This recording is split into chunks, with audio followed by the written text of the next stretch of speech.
Hey guys, যদিহে পোনপ্ৰথমবাৰৰ বাবে আমাৰ চেনেলটো চাই আছে, প্লিজ চেনেলটো সাবস্ক্ৰাইব কৰি কাষতে থকা বেল আইকনটো প্ৰেছ কৰি অল কৰি দিবলৈ নাপাহৰিব।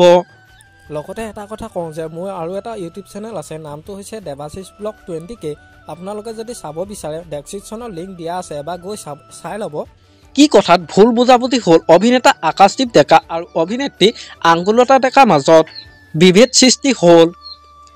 ইমান সোনকালে তেওঁলোকৰ সাংসাৰিক জীৱনত কিয় ফাট মেলিল? পুনৰ দ্বিতীয়বাৰৰ বাবে বিবাহপাশত আবদ্ধ হ'ব নেকি আকাশদ্বীপ ডেকা? সবিশেষ জানিব পাৰিব আজি এই ভিডিঅ'টোৰ মাধ্যমেৰে, গতিকে ভিডিঅ'টো অলপো স্কিপ নকৰাকৈ শেষলৈকে চাই যাব বুলি আশা কৰিলোঁ।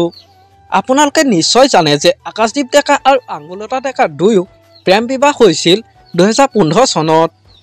2015 চনত দুয়োখন ঘৰৰ সন্মতিৰ মৰ্মে বিবাহপাশত আবদ্ধ হৈছিল আৰু বিবাহপাশত আবদ্ধ হোৱাৰ কিছু বছৰ পাছতেই দুয়োৰে সাংসাৰিক জীৱনত ফাট মেলিছিল। আচলতে আকাশদ্বীপ ডেকা আৰু আংগুলতা ডেকাৰ দুয়োৰে কিয় একেলগে নাথাকে, এই বিষয়টোক লৈ সামাজিক মাধ্যমত প্ৰায় চৰ্চিত হৈছে থাকে।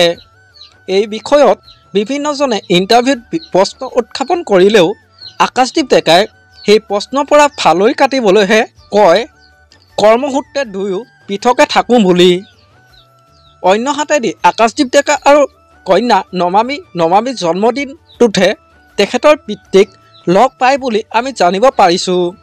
আচলতে এই বিষয়টো এটা ৰহস্যময় বিষয় হৈ পৰিছে আৰু আপোনালোকে ইয়াৰ ওপৰত কি ক'ব মোক এটা কমেণ্ট কৰি জনাবচোন।